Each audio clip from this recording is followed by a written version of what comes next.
So this is lab 3.3. So far I've been having a lot of difficulties. So the first error I ran into was I didn't have the PCRE 2-10-32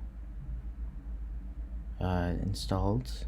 So I installed that and put that in the SRC external, as I saw on some forums right there.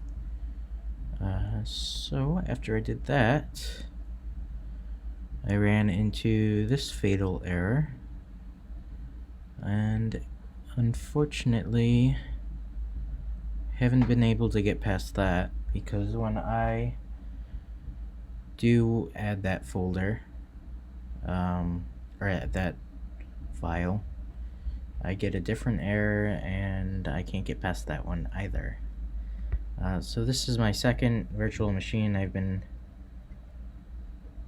trying to run it on. I tried to run it on this Kelly one and got the same errors.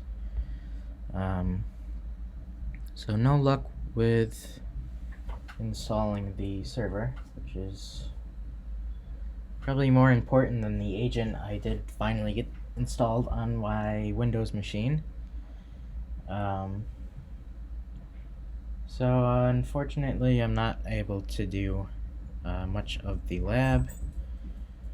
You can also kind of see some of my troubleshooting in assignment 3.1 question under the lab3 Q&A form. So if anyone could help me, that'd be great. Whether it's letting me borrow their server and running a scan on my system so I can look at the logs, that'd be awesome. Thanks everyone.